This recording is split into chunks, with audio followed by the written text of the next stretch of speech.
Hello everyone, this is the quarterfinals of the LMS, Game 1 of MSE versus HKE, Midnight Sun versus Hong Kong Esports. So, let's get into the game right here. Just going to talk about the comps a little bit right now. It's really fucking loud, holy shit. Alright, so kind of a mixed poke comp from both teams. You got a little bit of poke. Definitely binding lands onto Candy. So the thing is, with the two poke comps, you have Varus and Corki, which Corki rockets are okay, right? They're decent in the mid game. Varus poke to supplement that is going to be extremely strong, and you have a Morgana binding. If Morgana lands a binding at pretty much any point in time during a siege, they get a lot of free damage. They get a lot of free poke off onto that binding, so that's a pretty big deal. They have some guaranteed ways to land damage. Whereas the Jace has no free way to lock up a target, so he gets a free shock blast onto them. He just has to line those up and aim them himself. He also has no one to really supplement his poke either. Graves can only do so much. I mean, during a team fight, Graves obviously has collateral damage to follow up from a good shock blast and possibly force someone out of a fight later on. But yeah, jungle Echo as well. Echo being sort of an interesting champion, to say the least, especially in the jungle position.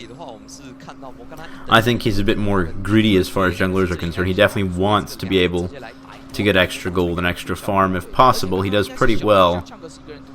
Supplements the damage of your composition pretty effectively. And I think it's good actually to have some magic damage in the jungle for both teams, considering they're kind of AD heavy here. Stitch trading pretty well onto God JJ and Ole. Ole? Not sure how you would say that. Ole, I'll call him Ole. Ole Oxenfree. Alright, so let's see here. Graves Braum. I like that combo, honestly. But wait, what the hell just happened there? It did look like the binding was gonna hit Graves but then hit the minion behind him. Correct me if I'm wrong, but that's what it looked like to me when I was watching the screen there. Alright, well, whatever. Yeah, two mid lane poke-oriented champions. You know, Varus versus Jace. That's going to be, I think, a pretty chill lane. It should be. There should be much kill pressure on Toys, I suspect, because Candy doesn't have a way to lock Toys down. I mean, he can try to all-in him, but Toys can poke him a lot. They can both poke each other pretty well. Toys can poke through the creeps. Oh, Chunk's getting chunked out a little bit. Nice little phosphorus bomb to follow up. God JJ staying around for... Actually, let Stitch and Chunks trade back onto him. He should have backed off a little bit more. It would have been safe if he would have won that trade more cleanly than he did. Yep, so Skull Crabs hunted down by both junglers right now. Toys putting a little bit of early poke on Candy. Toys versus Candy in the mid lane. I guess you could say it's all child's play. Okay. I'm sorry, fellas. I had to do it. I had to. See, there's no shelter for you. There's no shelter from shitty puns. They're just going to come at you from all angles. And you know what, Reddit? You did this. Reddit is the mother of all shitty puns on the internet. And you started this. Okay, God JJ. Are you going to die, God JJ? No. God JJ forced to Valk and heal. That's actually a pretty big deal. Chunks and Stitch doing a great job forcing God JJ out of lane that early. That's going to hurt the Corki tremendously, especially considering they want Corki to hit an early level 6, or at least stay in lane until 6, ideally, so he can hit that early rocket power spike, which would be really, really nice for Corki, but he's going to be delayed, and he's actually going to be behind in levels from Stitch and Chunks, so that's not good. Toy's playing this lane pretty far up right now. He's not too afraid, I guess. I'm not sure if they saw the Echo. But yeah, he's got both summoners up, and he knows that it's pretty hard for Echo to lock him down unless he can land a parallel convergence. Dinter kind of low. He's going to back off right now. Pickaxe picked up by Graves, so not quite as awesome as a BF sword early on. Graves' BF sword is pretty ridiculous trying to lane against, but Pickaxe is still pretty good, and with the amount of gold he had, that's probably the best way he could work with it. Rather than stay in lane, he decided to just convert his gold into immediate base stats that he could use, which I think is pretty smart. That's a good way to press your advantage, for sure. Convert that gold ASAP. Because the BF sword is really helpful It's true, but he will have a chance to pick it up later. And he'll have a better chance to pick it up if he gets extra kills, which this pickaxe might help him nab a few. We'll see. Wow, Shock Blast misses, and that was a free Shock Blast, too, from Candy. He was kind of partially out of vision, too. You saw him kind of position himself around that corner, try to land a nice Shock Blast. Toy's out of mana, though, so he should be pretty safe. I mean, pretty careful here, rather. It's a little unsafe for him to be that far out. Dinter clearing out a pink ward there. The top lane, pretty even. Rumble versus Maokai. God JJ, are you going to die again, buddy? Please don't do this. Please, why, God JJ? Forced to Valk out. Does not have to burn a summoner, but he's pretty low. I don't know why he's walking back up here. This is not friendly territory for him to be in. Eats a Winter's Bite, and Stitch goes hard, but then he eats a Binding, and that's a Phosphorus Bomb on 2 people. A good trade by COD JJ. And by, I just call him God JJ. God JJ and all the way on to Chunks and Stitch. That actually evens the lane up quite nicely, despite being down in items. Nice little Binding. Stitch getting a little aggressive and dashing in on that. You know, walking up and eating a Binding and a Phosphorus Bomb. Should be level 3? Level 2 Phosphorus Bomb. Phosphorus Bomb hits pretty damn hard early on. That's for sure. So that is no joke in lane, especially if Morgana lands a Binding. That's a free Phosphorus Bomb every time. Once Corki hits 6, it's going to be pretty bad as well, because he's going to get a rocket in the face every single time that a Binding lands as well. However, they need not worry about that, because Stitch and Chunks are up. It is Stitch. I don't know. I almost thought it was Snitch for a second. I don't know. I don't know why I doubted myself. Why would I doubt myself? Alright, blue buff being handed off to mid laner. And is Toys going to grab blue buff? Yes, no? Yeah, he's come over to grab his blue buff too. Very interesting, because both mid lanes kind of scale the same way. They both have the same kind of power curves, at least, just based on their itemizations, which is kind of funny. The one problem with running sort of a mirrored mid lane matchup like this, it's not exactly a mirror matchup, but the way they play is very similar, and the way they scale is also very similar. So if one gets ahead, the advantage will be pretty phenomenal, because in all situations that he will do well, in all situations that one mid laner would like to ideally have, the other mid laner would also like to have. So, I mean, whoever has a small advantage can really snowball out of control, I think, because they both get to poke from range, and if one person just pokes a lot harder because of an item advantage, then the other person has really no way of getting back into this. Kenny eating a bit of damage. Toy's eating a little bit himself. They're trading back. I wonder. Echo pinged. They pinged some more. They saw the ward go down, I guess, from Candy. So they pinged that. They suspect Echo, perhaps. Coming up to gank. Dinter setting up an in-lane gank right here. We'll see if he gets anything out of it. Also, Morgana roaming. Oh no, this is going to be a dead Rumble. There's no way he's getting out of this. He can flash, but that's not going to save him from anything. Wow, yeah, flash burned by Dinter, but yeah, very clean gank, very easily done. Flash on jungler for a flash on the top lane. That's a great choice. And a full wave crashing into the top lane turret right as Dragon is the next big objective to contest. That's a pretty phenomenal thing. Rumble will have to choose. Does he choose to pressure bottom side or lose all his CS on the top side? That's going to put him pretty far behind. He's already fallen kind of far. Stitch trading with God JJ. Not trading that well. The magic damage hurting quite a bit. Oh, now, okay. Chunks eating a Binding. Nice Corki poke right there. Nice poke onto both targets. They're positioned very aggressively right here. I don't know if this is the wise decision. Unbreakable. Now the Glacial Fissure goes down. He chooses to engage. Heal, burn, and the Soul Shackles goes off. That forces 2 teleports to come out immediately. Candy coming in, uses the knockback. Tries to get the Evelyn, but does not connect with anything. Mei trying to go in, trying to get a kill. Nobody dies on the side of HKE. That's a big problem. They had a lot of damage on 2 people from the Graves Ultimate and from the Soul Shackles, but they didn't capitalize on any of that. Varus with some strange positioning, and he's going to use the... what is it called? What is the name of the thing? Damn it. No, it's not Soul Shackles. Chain of Corruption. Fuck me. Well... Anyway, he's going to use Chain of Corruption to try to walk out of that one. He has very weird positioning there. He was trying to line up a nice chain of corruption, but not respecting the fact they didn't really know where Echo was, so Echo came in and clobbered him. I mean, so the thing that was weird about that engagement is that when Candy went in on that engagement, okay, this is looking like really ugly for God JJ, although he does have Black Shield on. Yeah, they can't do anything. Good Black Shield. Stop the the concussive blows from Braum. Okay, this all starts when the ultimate goes down, right, and Soul Shackle starts. Stitch fails a flash, and the Soul Shackles lands on both people. Dinter goes in hard, gets a kill, and Candy chooses Dinter of all targets. Why the hell would he do that? I don't know. This is what cost him the fight, really, is the fact that if he had gone on someone else, they would have cleaned up at least 2 people, I think. With the damage he dealt to Dinter, he could have definitely cleaned up, definitely the Morgana, maybe the Corki. And so strange target selection from Candy cost them 2 kills for nothing. They would have traded. They probably would have traded 2 kills, I think. Definitely 1. They would have at least had 1 in the bag, even if they had played that poorly. But they played it about as bad as they could. So, bummer. Big bummer here from Midnight Sun. Okay, Candy going very hard on Toys. He should be backing off. Toys has Chain of Corruption.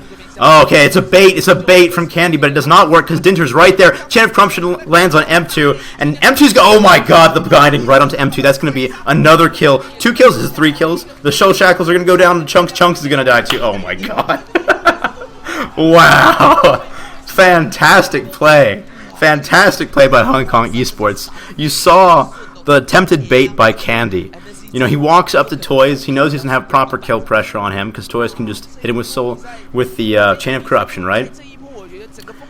And guess what? Maybe Toys smelt it. Maybe Evelyn smelt it. I'm not sure, but he waits so long to throw out Chain of Corruption too, which is really smart because if he hadn't thrown it down into M2, that could have gotten a lot worse. Fantastic job locking up the only target who could really be a big threat in that fight because they had already pretty much killed the Jace. Wow, good stuff by everyone. Fantastic choice. Wow, and the layering of the CC, Morgana binding right there, right where it should be. Fantastic play. I like that. That was gorgeous. Damn, so Varus up quite a bit, and he's got his Manamune. Is that what it is? Yeah, Manamune completed already. Jay's still working on Tear and Pickaxe. Yeah, see, this is what I'm talking about. When you have an itemization disadvantage against someone who basically has the same role as you, you're pretty screwed. I don't see what Candy can do against Toys at this point in time. And more poke in the bottom lane. It's interesting, actually. Now the bottom lane for Midnight Sun is actually behind that one big fight. I mean, you also saw, as soon as the Soul Shackles went down, 2 teleports come in like that. That was pretty good teleport timing, I think. Or at least good teleport timing to spot when there's an opportunity to make a play. So, good choices. Good choices all around. HKE 这边是刚刚5×5的第2轮拿到中塔的几率，这场比赛其实两边都选择了 poke 角色，以现在 Toys 拿到了这个领先量，待会一定是比赛上要来全面受，就是挨打。Let's see here, Dinter going for another in lane gank. It looks like he's gonna wander around to sapling to check to see if there's a pink. There is no pink. Dinter can move up, but I think does Rumble smell this? Rumble should stay way back. I mean, the sapling toss should have given it away. They were looking for a pink. Yeah, he's going to back off right here. So, Rumble doing the smart thing, playing safe. Some ping is going down onto the bottom side. Are they prepping for Rumble? TP? The TPs are almost up again. That's the thing, when they're used at the same time, got to be ready for another set of explosive fights when the TPs are up again. Toys trying to poke Candy for the next little dragon fight and little skirmish in the bottom side. Echo moving into the bottom lane. Equalizer burned from Rumble just to clear the wave. He's fallen very far behind his lane opponent. I don't know what to say about this. This is pretty rough for him as well. Everyone really having a hard time. Also, Echo not doing particularly well. A 3-0-2 Evelyn. A lot of damage. Echo with Cinderhulk only, no items, is a big problem. Because Cinderhulk scales pretty well, since it gives you 25% bonus health. God, JJ getting kind of low. But the thing with Cinderhulk is once you build the items for health, it's pretty good, right? But with just Cinderhulk itself as a first item, not that effective cost-wise. helps your clear a bit, doesn't help your team fight nearly as much as other things. Soul Shackles go down onto Chunks. It will land and connect. A binding on the Chunks too. It's Chain of Corruption and a Maokai to follow up. All the damage they need, all the crowd control they need to lock down the support Braum. Braum cannot disengage and help his team out at all. This next dragon fight looks like it's going to go to HKE. There's no way they can disengage a fight. They still have the Graves ultimate up though, so maybe it's smarter for HKE to go to this middle turret. No, Candy's going to put a lot of damage onto it. Okay, they're threatening going middle. Are they going to go middle? Morgana's going to clean up, it looks like. They're going to get a free dragon off of this. Echo just wandering around, testing his luck, perhaps. I don't know. Wishful thinking. One dragon to Hong Kong Esports. As well as a 5,000 gold lead 16 minutes into the game. It's a pretty sizable advantage. Muramana's still not completed on Jace. Manamune, that's what I meant to say. Muramana is what they're working towards. But yeah, pretty sizable advantage in this mid lane for Varus. Jace has managed to keep up in CS, to be fair, which is good. Definitely great job by Jace.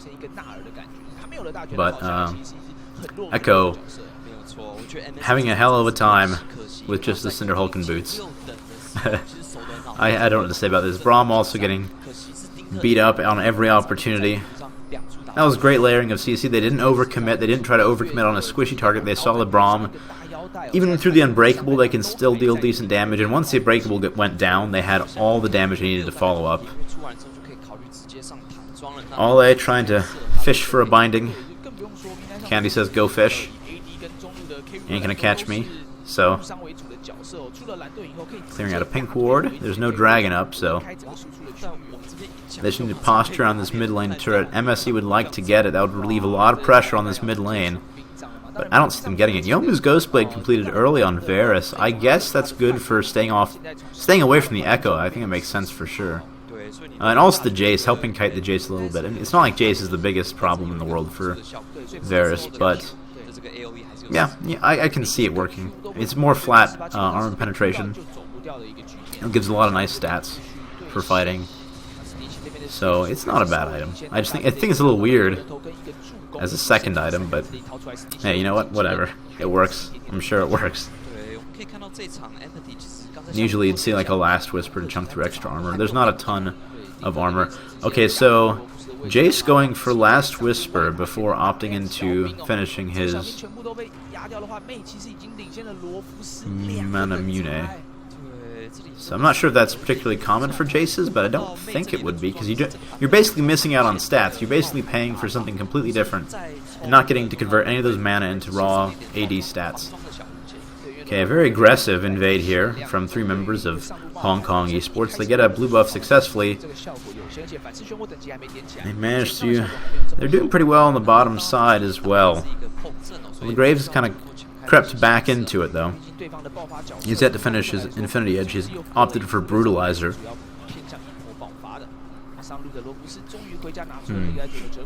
I wonder when he'll build the... I mean, he's only got Yomu's to build with it, I mean, rather, he doesn't have anything else to build out of it. I was thinking this is still Black Cleaver season.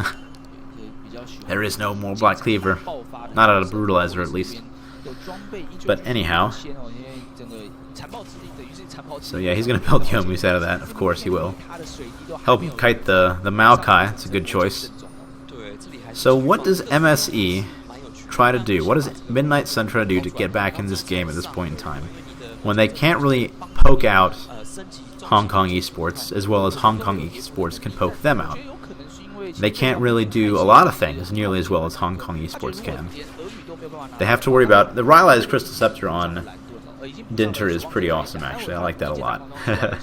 I mean, it's the thing is with that item, I'm not sure if... I think they were playing on the patch where the changes have gone through, right? Which means that it's a 40% slow for 1 second, and it's a pretty low cooldown spell, too, so it's permanent 40% slow, I think, for Evelyn, which is pretty ridiculous. I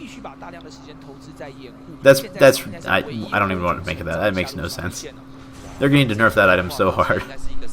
Or at least a little bit. I mean, I like the fact that it allows for more tactical play and lets you augment a lot of champions' kits in a really, really nice way.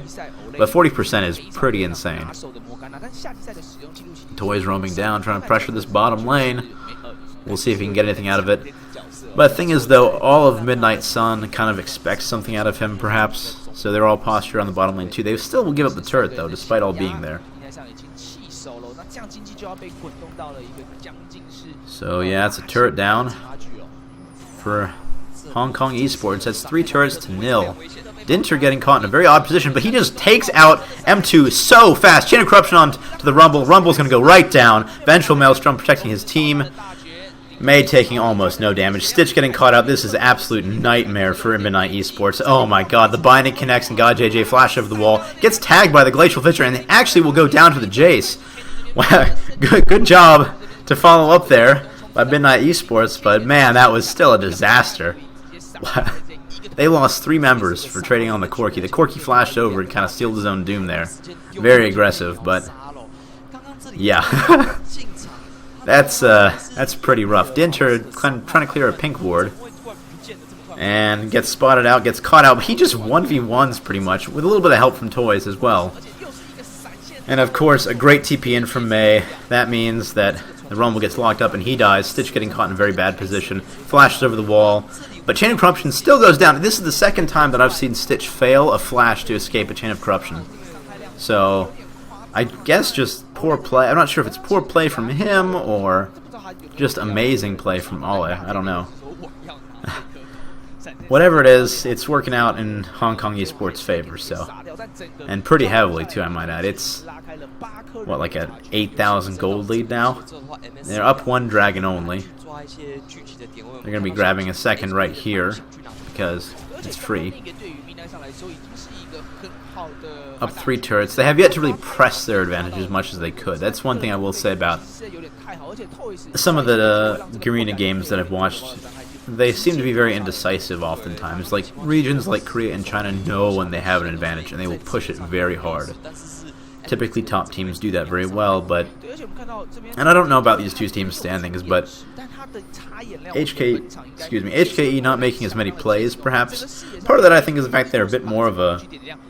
Perhaps want a bit more of a siege type comp. They just want to split with the Maokai and siege a bit, and maybe do like a 4-in-1 split. I don't know if that's what they're looking for, because they have great wave clear, great siege, great turret damage with the Corki and the Varus. A little bit of disengage, right?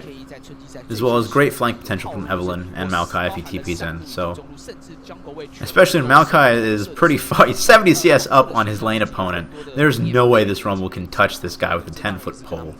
I mean, Rumble is just unstoppable. Maokai is just unstoppable. Rumble is just in a world of hurt.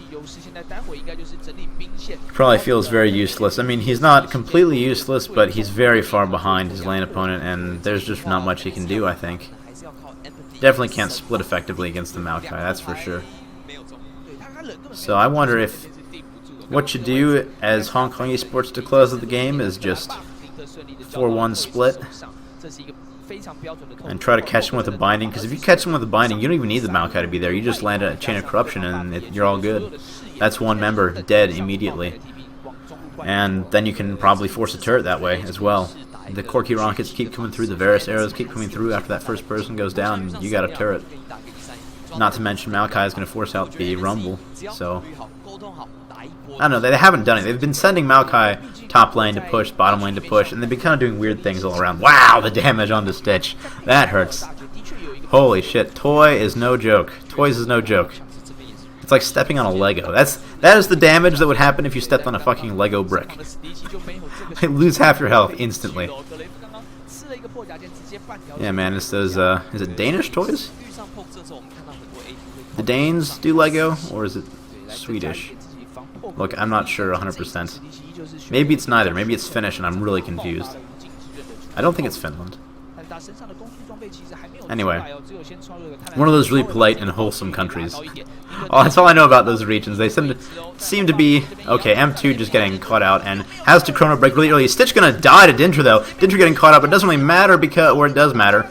Wow, so much damage from Varus. He's not able to use anything to follow up, though. He already uses Champ Corruption. MSE's actually going to get out alive in this one. They're going to actually trade favorably because Dinter is crazy and decided to go in super hard on that one, but...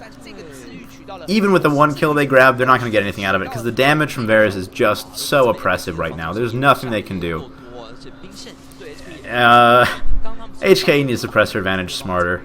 This death from Dinter should not have happened. He should not have stuck so long. And the rest of the team was afraid to come through because they were worried about a Rumble Ultimate. The Rumble Ultimate does finally come through, and they are able to dodge most of the damage, so that's good. So, I mean, guess good game sense by Toys and God JJ to realize that Rumble is there, and Rumble is looking to find an equalizer and a choke point.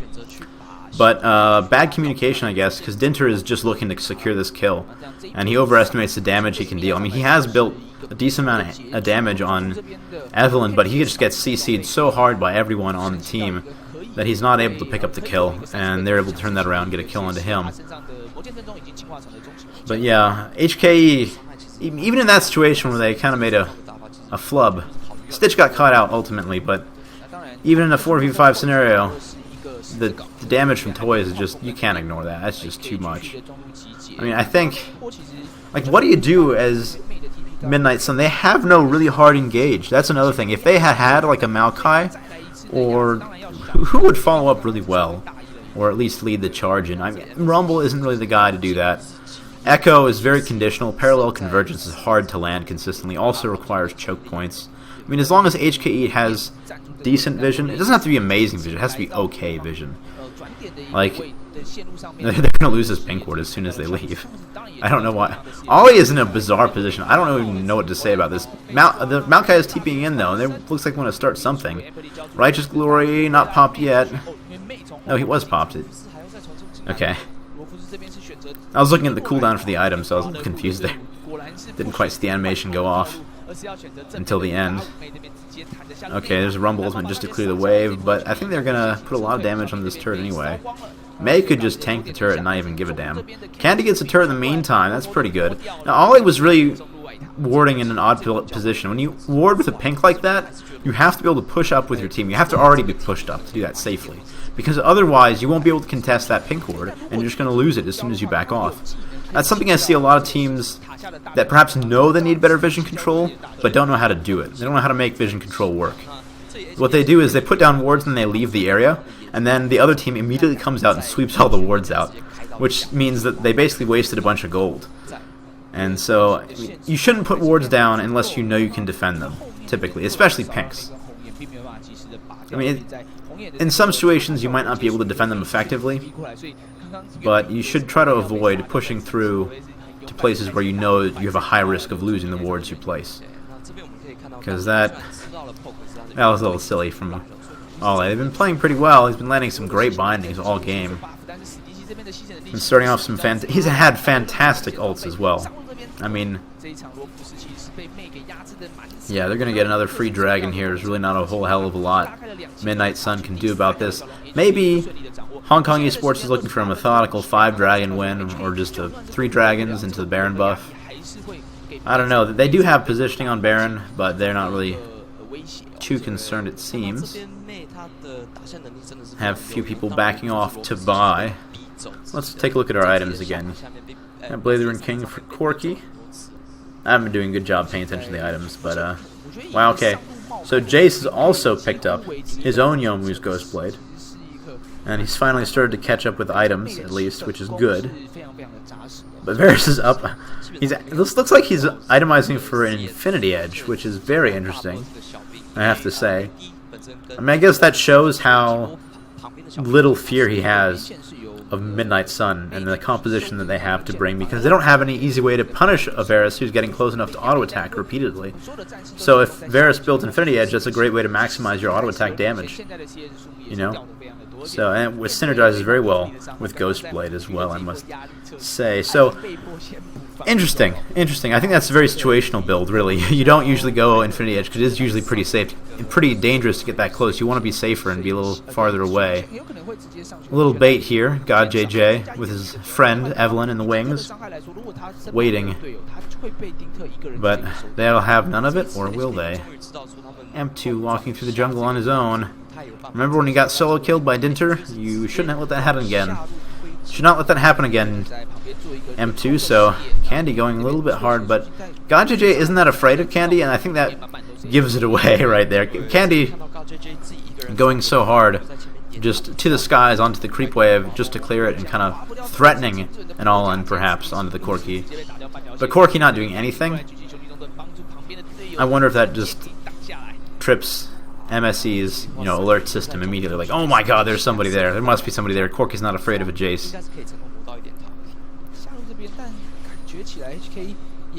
So, wonder what Candy will build. Will he just build an Infinity Edge too? I don't think he's going to be that safe. I don't think he can auto-attack effectively. And he still has the speed up with his auto-attacks. He still has the W to get 3 autos off really, really quickly, right? But I think something like a Bloodthirster or I don't know, Mercurial maybe. With all the CC, I think you'd want Mercurial, really. The CC layering has been impeccable from Hong Kong Esports, so it's been really exciting, especially that one gank in mid lane. Holy guacamole, that was fantastic. Some ward clean. There we go. All doing a little bit better job clearing out wards, although he still eats a shock blast to the face because he's a little bit dangerous. They're going to actually lose these wards anyway, it looks like. So I take that back. All just being so-so with wards. MSE, though, not doing a whole lot to clear out wards. They do have a sweeper up on Braum, and they did just catch somebody. I think they saw the Morgana, so they know that she was probably in the bottom lane, or bottom side jungle warding up, but they're going to push through the mid lane turret, and they just back off. See, the thing is, if they're going to be indecisive like this, this gives a lot of pressure over, a lot of control over the pace of the game to Hong Kong Esports, which, to be fair, they pretty much normally have. There's not a whole heck of a lot that MSE can do with no engage. They can't really force picks. They have worse vision at all points in time. I mean, they have a hard time disengaging when a fight does happen, because the only person they have to disengage is Chunks. And that hasn't worked all that well. So, yeah, and it's not like disengaging really helps him that much anyway, because the poke doesn't stop even after you're disengaged. Poke just keeps going on. You keep taking hits from Varus over and over again. And God JJ keeps on throwing out rockets, keeps on throwing out big ones, and you're just going to get hit so hard. And if a binding lands, then the game is over. At least that fight is definitely over. So yeah, HKE posturing on Baron. They've been very slow to close this game out. I think it could have ended like 5 minutes ago, but that's fine. It's better safe than sorry. And if you're not comfortable with your ability to seize on opportunities, then it's best to play it a little safe.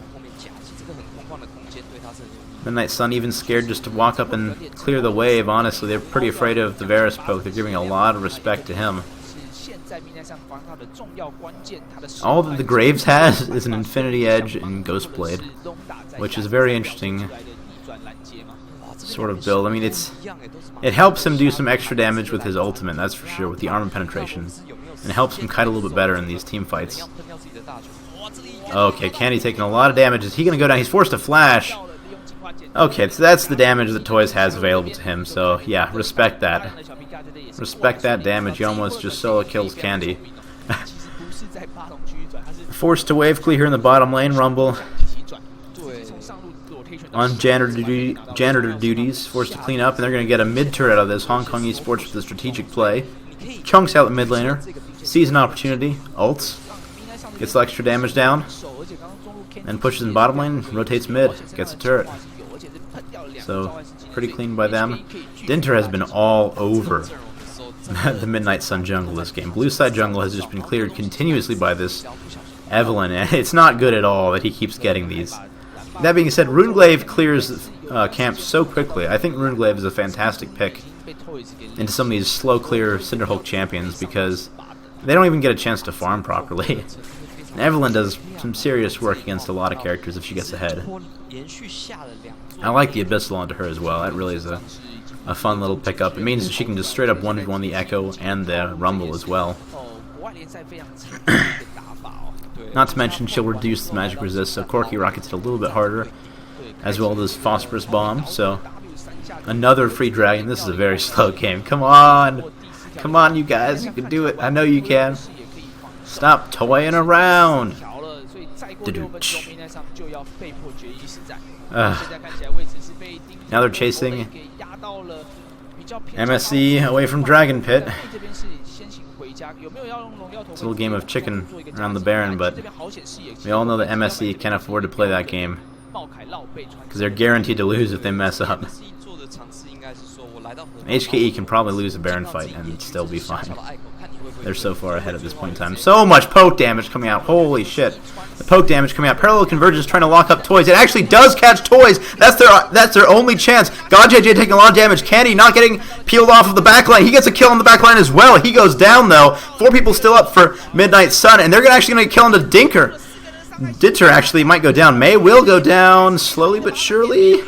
There we go. Okay, so they did get the fight they wanted to get. They actually caught out Toys in the middle of that fight. That is the absolute worst person to go down because he didn't even get to use Chain of Corruption. He had a flash actually up still, and he still got caught out. So what a great team fight from MSE, and actually kind of poor positioning from Hong Kong Esports, I guess. But let's see what happened here. So their parallel convergence to set this up. Toys not respecting the Echo at all, and he gets destroyed, punished so severely. If he had a Mercurial Scimitar, that would have never happened. Candy dies, but he takes out GodJJ. They're actually not able to clean up Dinter, which is kind of a bummer. Great Dark Binding to actually block off the entire team. Rumble basically creep blocks his entire team there, so he's not able to get a kill onto the Corky. But yeah, good fight. They need a lot more fights like that to get back in the game, but that's not going to happen because Stitch is getting 1v1 with Evelyn, and that's all she wrote. Dinter just kills him as soon as we get back into the game. So I take back what I said. That's not going to be nearly enough to do anything. Yeah, that made almost no dent. That just lets you know how far Hong Kong Esports is ahead. I mean, if they get a great parallel convergence like that, of course they can open up. But really that was all Toy's fault because he was not respecting Echo at all. Actually, just missing the Chain of Corruption, but there's too much damage on Dinter and Toys. It doesn't even care that he misses Chain of Corruption. He's like, I don't give a shit. Oh my god, that was actually very clutch Dark Binding. And actually, Rumble's going to go down right there. Chunk's going to go down and follow him straight to hell.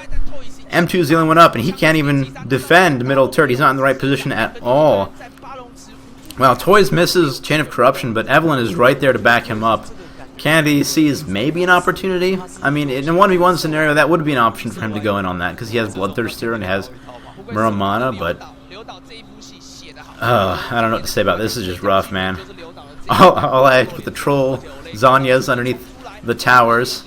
He's going to give a kill to Stitch, but they're still going to get quite a bit out of this. Chain of Corruption on the Stitch, that's going to be a free kill for Hong Kong Esports. M2 dodging with his little phase dive, but he's going to die as well. He's got nothing. He already used the chrono break earlier on. May taking on 2 people by himself, no big deal. That's an easy game for Hong Kong Esports. Rough stuff for Midnight Sun, though, I will say. Wow. Yeah, their team comp didn't really let them do a whole lot once they kind of got behind. They couldn't force fights. They couldn't take objectives what they would like to.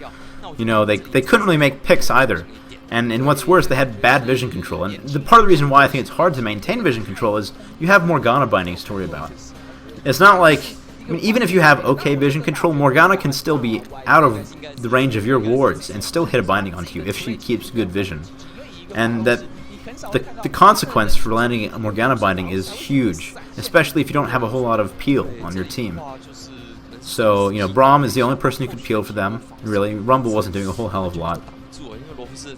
Yeah, a lot of fantastic Dark Bindings coming out.